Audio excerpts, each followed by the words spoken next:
Welcome to Built Not Burnt Out, the podcast where we explore what it takes to build lasting health, resilience, and freedom from the inside out. I'm your host, Melissa Petersen, attorney, mom of 10, certified food addiction recovery advocate through the Addiction Reset community, health coach, and founder of the Becoming Method. One of the questions I hear all the time is, why do I keep doing the very thing that I don't want to do? Whether it's overeating, emotional eating, procrastination, people pleasing, or failing to fall back into your old habits. Many people assume they simply lack willpower. But what if that's really not the problem? Joining me today is Susan Amanda, MBA, RN, and licensed nurse, certified food addiction professional, and leader of the chronic disease remission group within Joan Ifland's Addiction Reset community. Susan has helped many people discover that healing often begins when we stop judging ourselves and start becoming curious about the parts of us that have been trying to protect us. Today, we're talking about internal family systems, often called IFS or parts work. Susan and I are both certified food addiction advocates through the Addiction Reset community, and we're both trained as peer support facilitators in the internal family systems, otherwise, we call it in the ARC parts work. Through the ARC, we used a peer guided parts work model based on Self Therapy, a book by Jay Early. This isn't psychotherapy or trauma therapy, and it's not about reliving painful experiences. Instead, it's a compassionate approach that helps people understand the protective parts they've developed over time so they can move towards healing and lasting change while remaining grounded in control through the whole process. Susan, welcome back to Built Not Burnt Out. And I'm excited that today's conversation is happening because I truly believe that parts work has been one of the most powerful tools that I've learned, not just for recovery from food addiction, but for understanding why we get stuck in patterns we genuinely want to change. And so, Susan, today I have a few questions that I want to discuss. And so, first, for someone who's never heard of internal family systems or parts work, can you explain what it is and why it's become such a powerful tool in recovery from food addiction? Well, and I agree, Melissa. It's been a really big part of my recovery too since I discovered it. And so, internal family systems, parts work, self therapy. Sometimes in the ARC we call it ARC parts.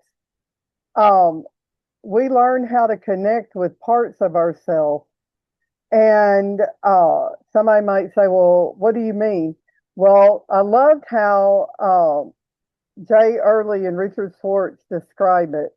That if you've ever heard anybody say, "I don't know why I do that," it's like a part of me does blah, blah, blah. And it's like, yes, that's it. There's like a part of yourself that causes you to overeat or to binge or to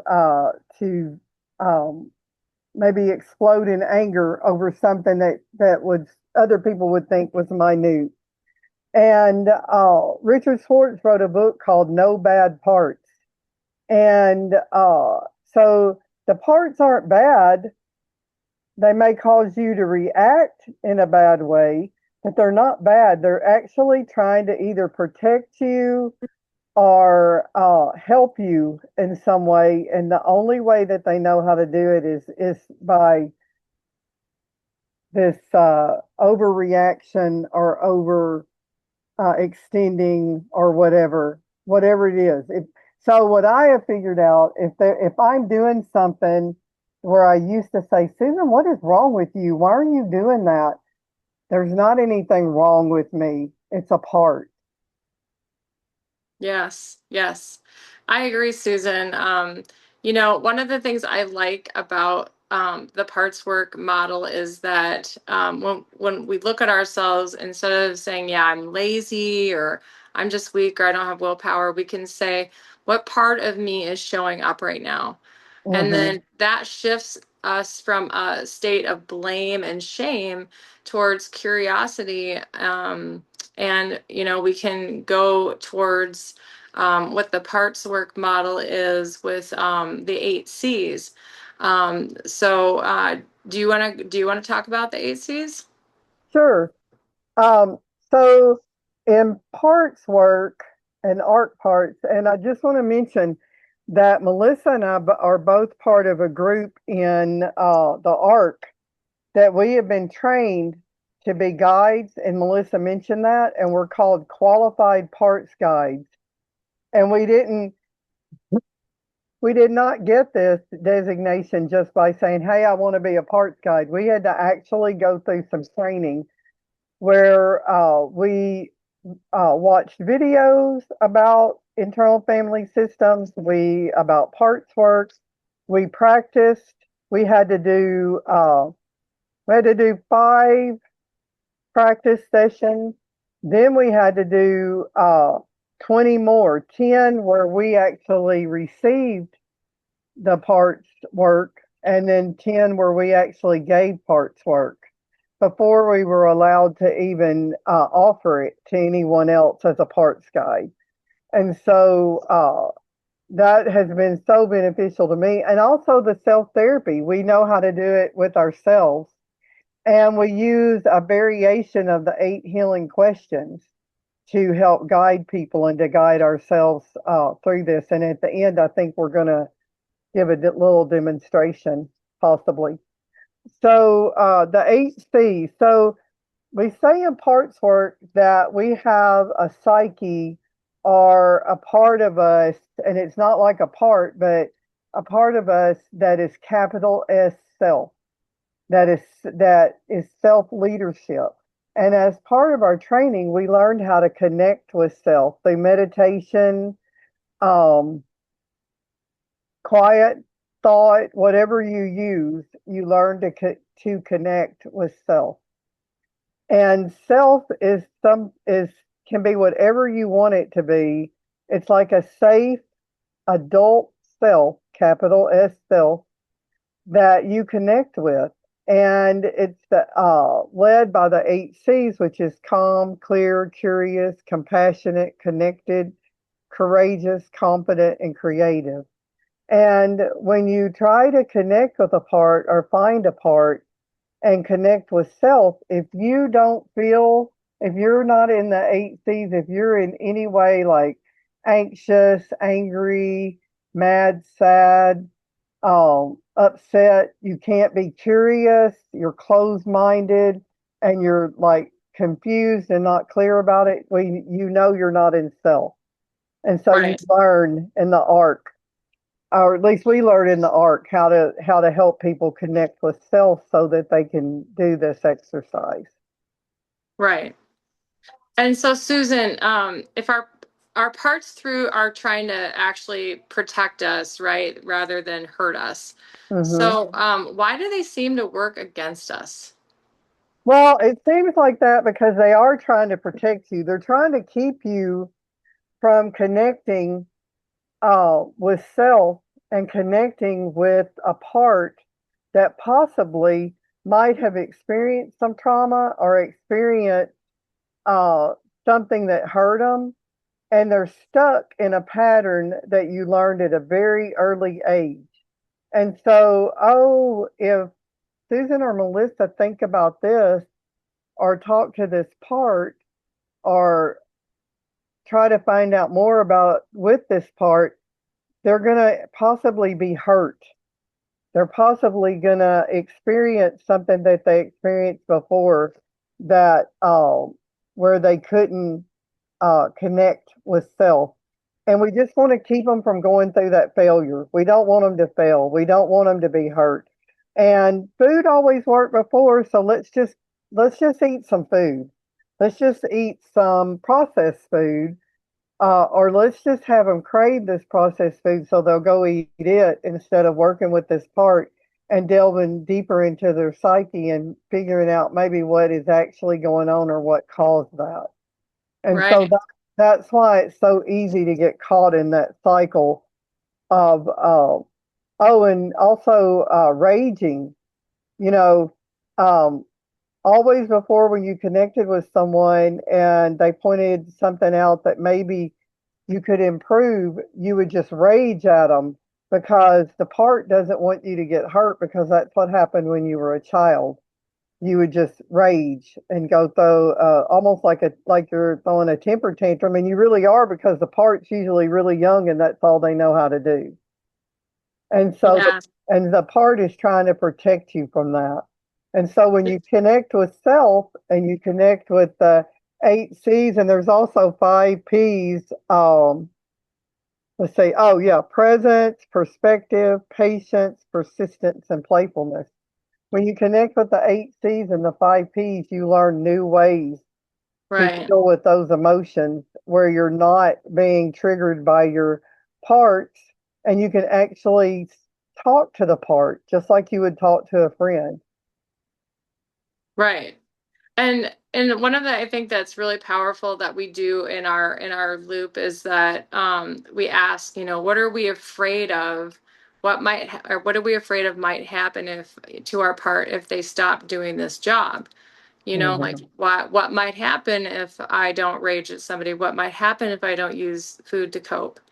Hmm. And so that is a simple shift that can change how we relate to ourselves, and I think it's very powerful. And so Hmm. for someone listening today, Susan, like this sounds like me. What would a peer guided parts work section actually look like? So this is what anybody that's listening, if they want to try to see if they have a part, they can actually do these first 3 questions on their own to connect with a part, to find that part and see if they have a part and be able to connect with it. So first they would want to ask themselves, what would I like to stop thinking, feeling, believing, or doing? Or do I have a dilemma that I don't know the answer to Right. about myself? So first you can ask that and just sit. And if you can't really think of anything, but you feel like you have something, just sit quietly and connect with yourself and just sit there. And so many of us don't even know how to sit quietly with ourselves to begin with. And so Right. you just sit quietly with yourself and ask it some different ways, reword it for yourself. Right. And Right. and then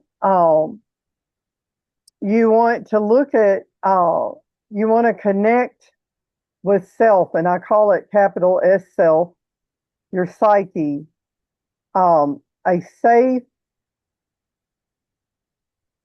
psyche place person inside you.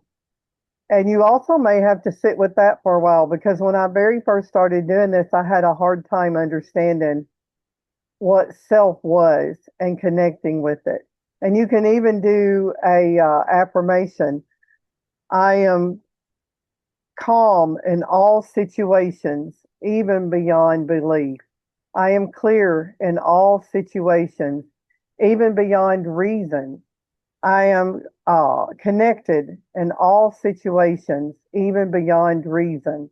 So you can talk through all the 8 C's using that affirmation until you're calm and you feel connected. And self can be it can be something you envision where it's you, maybe in a dreamier state, or maybe you as a superhero. When I first started doing it, myself was Wanda from the Avengers, Wanda the witch from the Avengers, and slowly it's transferred to like a dreamier picture of myself. And it can also be like inside your body. It can be your heart that you're picturing your heart. You could picture your grandmother. If that was somebody that was safe for you, that could be who you picture as yourself. So there's no right or wrong answer to what's capital S self for each person. It can be different things.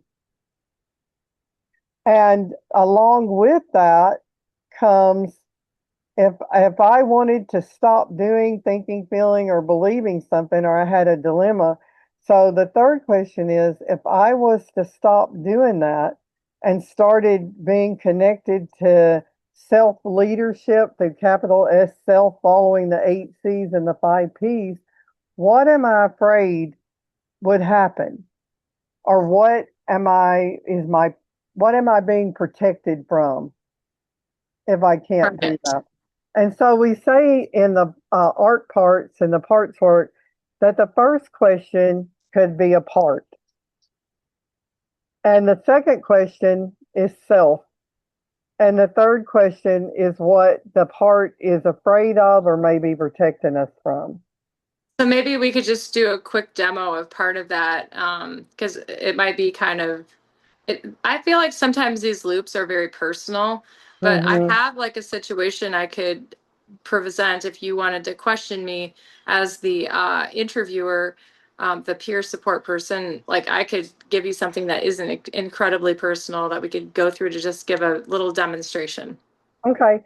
And then I want to also mention if you are a guide or a peer support and you're helping somebody do this, you want to make sure also that you are connected to self and that you are in your 8 C's and your 5 P's also, that you're in the right frame of mind, that you're not like distracted or upset about something. And particularly, you want the peer support person and the person that they're supporting or guiding to feel safe and comfortable together and trust one another. So that's another important part of it to remember. So okay, so Melissa, are you ready for me to ask you some questions?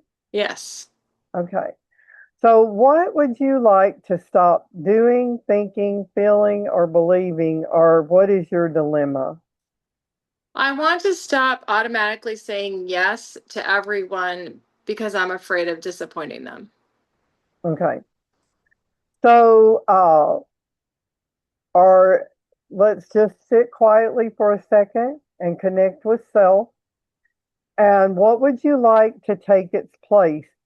You can use the 8 C's, the 5 P's, or whatever else you may have thought of. What would you like to take the place of that?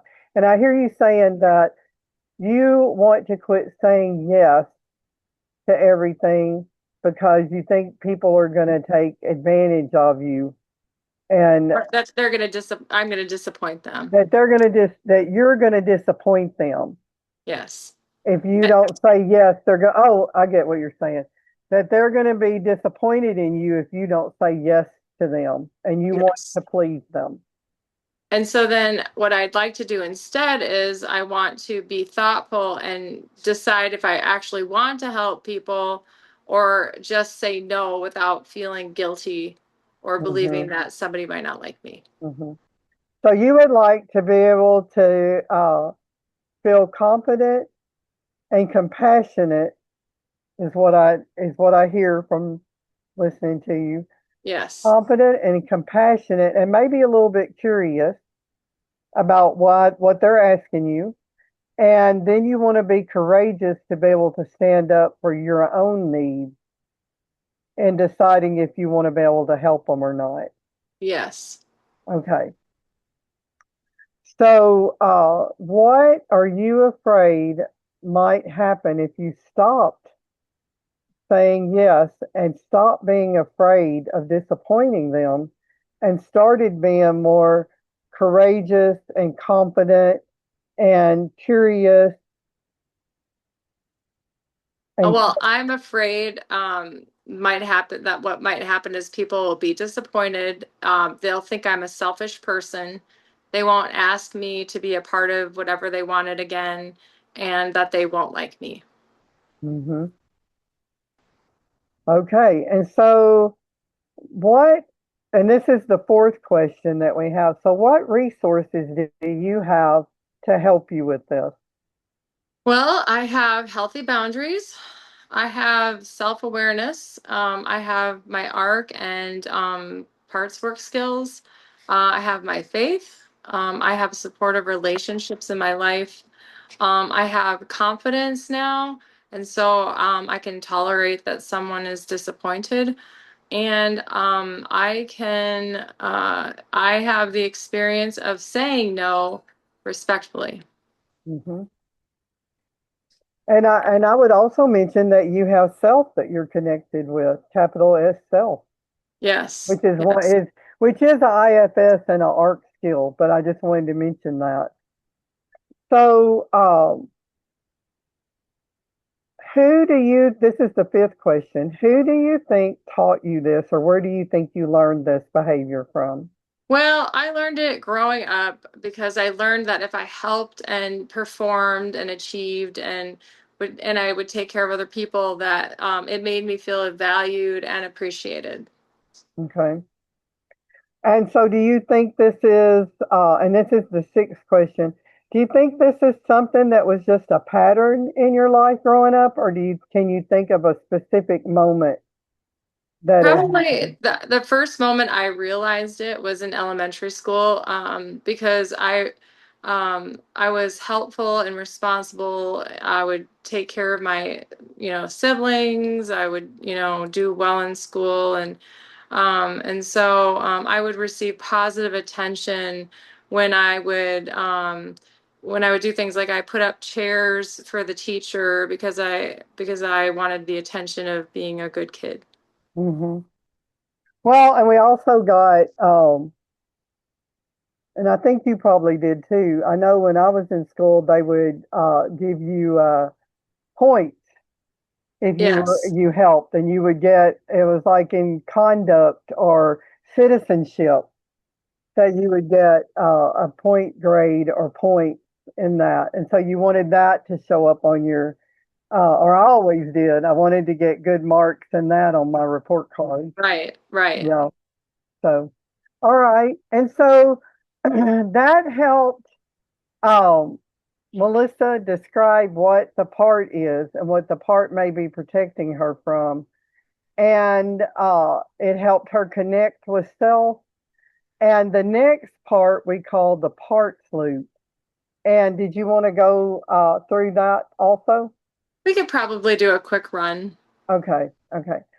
So the next thing that we ask the participant to do is close. So, Melissa, close your eyes, look into your heart, your mind, your body. Uh, Find your safe place. If you want to describe it, you can. Look for self. You can also describe self and what self looks like if you want to. Remember, I'm here with you also, and connect with that. And as I said, describe it if you want to. So, my place where I'm at is in a meadow, and myself is there, and she looks like me, but she looks more angelic, and maybe a little bit glowing.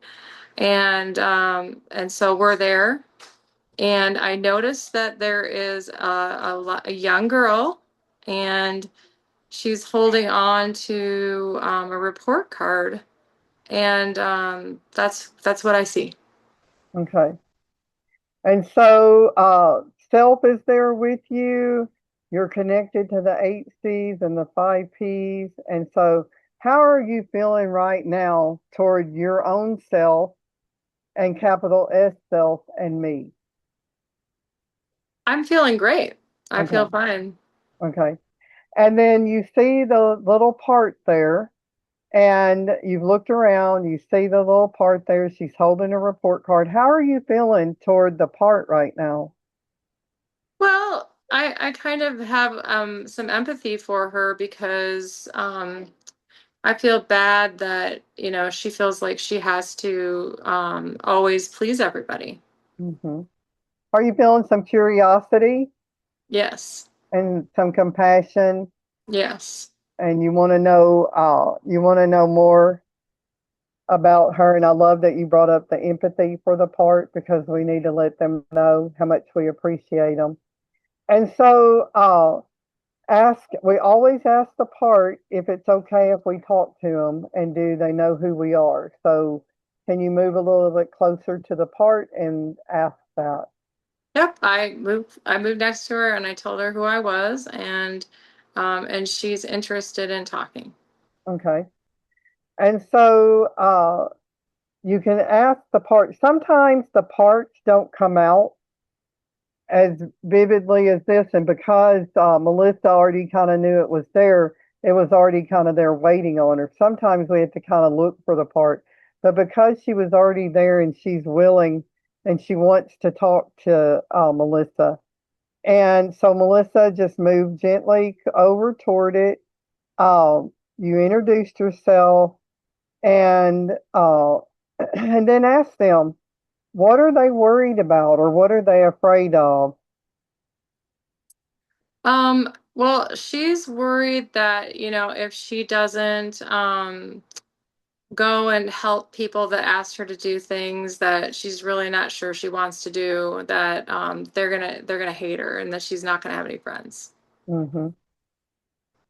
And just let her know how much you appreciate that and that you can identify with that.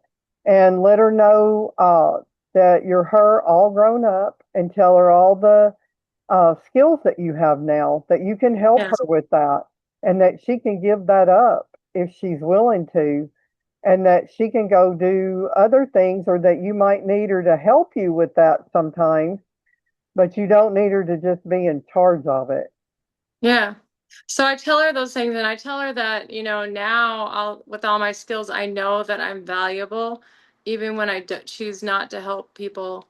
And that I have permission and to let myself have my own needs and meet those needs.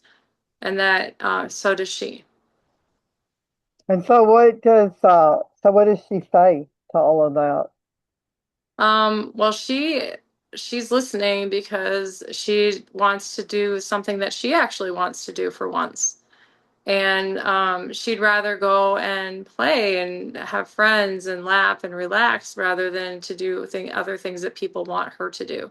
Hmm.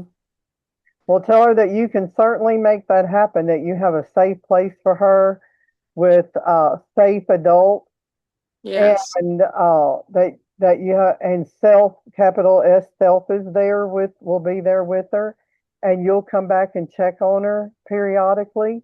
She won't be Yep. by herself. You have other parts there, and so let her know that. Yep. She's gonna go play on the beach where my parts like to go when they've decided to give up their jobs. Okay. And so, what does she give you as a symbol of this that she's willing to give this up? She handed me the report card she was carrying. Yay. Okay. All right. And so, if she's ready to go, just wave bye to her and tell her that you'll be back to check on her periodically, maybe every day, but that you're not leaving her and you've left her with self and other we call it arc like adults that are Yes. kind, caring, considerate, compassionate, and that they're all going to take care of her. And when you're ready to in your safe place, and when the part's safe and secure, uh, just look around and see if there might be any other parts hanging around. I'm not seeing any. Okay. And then wave bye to her, and we're ready to come out. Yep. Okay. She's set. And so this is the last two questions of the loop. Uh, what kind of person would you rather be? One that grew up in this household that you just left the little part? Yes, very much so. I much would have rather growing up knowing that it's okay to choose me first. Hmm. And then how would that make you feel happier? Well, because I'd be able to prioritize things that I need to do for myself, that I want to do with others, and not have any guilt or bad feelings Hmm. about it. Right. You would be more connected to self and your part. Yes. I Yes. love that. So how are you feeling right now? I feel good. I feel lighter. I always feel lighter after I do parts work, and I will have to say that, when I first saw parts work, I was like, wow, that's crazy. I don't believe that's gonna do anything. I Hmm. thought it was really woo woo and hokey. But then when I tried it, I feel a lot lighter every time I do parts work, and in fact, I do parts work with myself when I don't have a partner to practice with, just to get towards like, why am I reacting this way, or why do I feel this way? Hmm. And it's so helpful. It brings so much perspective, and there's so much that you can do with it. Hmm. It's a great tool to use. I also felt very skeptical about parts work. And I also thought it was a little woohoo, where is this coming from? And I felt like every time I do parts work and connect with a part and work even with old parts and new parts, I feel like I've put down a bag of emotions that I don't have to carry on my back anymore. And I just feel so much lighter and more connected to self. And a practice I've been doing that I heard Richard Swartz talk about in one of his videos is every morning I've been practicing connecting with capital S self using the 8C affirmations, the 5Ps, and discussing with my parts what's going to happen that day, what we might possibly run into. Is any part going to be triggered by this? Let's talk about it. And it takes very little time. It takes more time for me to tell you about it than it takes for me to do it. And that has helped me so much. I've been doing it for a little bit over a month. It helps me to stay more connected to self throughout the day and Right. not be triggered. I'm not going to say I'm never triggered because I am still triggered by some things that I'm working on. And I also do the self therapy, uh, like you're talking about, when I find a part. And sometimes, though, it's hard to uh, to work with a part because you need to be able to work through the steps, and maybe the part's a little bit more deeply impacted. We call them in the art deeply impacted parts. In IFS, they call them exiles, but we call them deeply impacted part. If I have a deeply impacted part, sometimes I will recognize them. I will talk to them. I'll introduce myself to them and connect with them. But I also let them know I really want to connect with you and work with you and have compassion for you. And I ask you to wait until I have a parts guide, which I'm going to have one later this afternoon. Would you be willing? And I've never had one tell me no because they want to feel better also. They don't Yes. like, they don't like how they've had to connect with you. Right. Right. And so I've been doing that and it really has worked out well for me. And I'll say that there's all kinds of information um, all over YouTube, and there's also books that people can read. There's the self Right. therapy book that's by Jay Early. There's No Bad Parts by Richard Swartz. There's there's a workbook, self therapy workbook by Bonnie Weiss, who Right. works with Jay Early. Right. And people And can do this for themselves too. mhm, They can get those workbooks and they can work through them themselves, because this is something that you do not have to be a licensed therapist to do. And mhm, that's why we are just parts guides. We are not licensed therapists, mhm. and it's meant to, it was created to be done by peers. And so not just therapy. We also tell people that if during a self therapy session or a session with a guide or a peer support, if at any time you feel a strong emotion that you are having a hard time dealing with it, that you can stop at any time. You can Right. tell even if you're working with a therapist, you can tell them that you want to stop and then you do your self-care practices that you do. Go Right. for a Right. walk, take a hot bath, meditate, whatever you do, get quiet. In the arc, of course, we can connect with the arc. We can connect with our advocate. We can connect with Joan. Uh, we can connect with a pod, we call them. We can do Yes. that to connect and work through those strong emotions to help us. Yes, we can. So, and And so, that's one big thing is like we never force change. We just we create the safety that your part can choose to do something new if they want to. yeah. And I just wanted to mention too that this was introduced to the ARC by Dr. Ifland because it had helped her so much. And one of the things that helped Melissa and I both to work through our skepticism and uh, hesitation with the parts work was that Joan, Dr. Ifland, had never recommended anything in the arc to anyone involved in the arc that first of all would hurt us and second of all that we didn't want to do. So that was something that really helped us to be able to connect with this and use it and even prosper in Right. our own Right. selves from it.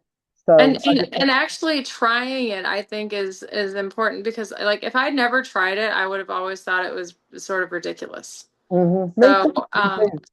like, you have to be open to trying things because, I tried a lot of things in my whole life to overcome food addiction, to overcome. Well, my food addiction was like volume eating, and Hmm. so to overcome that, to not use food to cope with pain, stress, emotions, whatever. Now I have this tool along with a bunch of other tools to do that, Hmm. and I use that with my coaching clients and with people in the art. When I run into things where I think it's useful, so it's really good. Hmm. But Susan, I want to thank you for coming and doing that with me today, and for sharing your wisdom. And one of my biggest takeaways from our conversation is that healing doesn't begin by fighting ourselves. It begins by understanding ourselves. And many of the behaviors that we dislike aren't evidence that we're broken. They're evidence that part of us are working very hard to protect ourselves, and often in a way that's all it knew how to do. And when we meet these parts with curiosity, compassion, and respect instead of shame, then lasting transformation actually becomes possible. And if today's conversation encouraged you, we'd love for you to like this episode, subscribe to Built Not Burnt Out, leave a review, and share it with someone who could benefit from hearing this message. And you'll find Susan's and my contact information in the show notes if you'd like to learn more about the Addiction Reset community, parts work, or coaching and support that we provide. And so thank you so much for listening. And remember that lasting transformation isn't about trying harder, it's about understanding yourself more deeply and becoming the person you were created to be. And until next time, keep building a life of freedom, resilience, and purpose because you were built, not burnt out.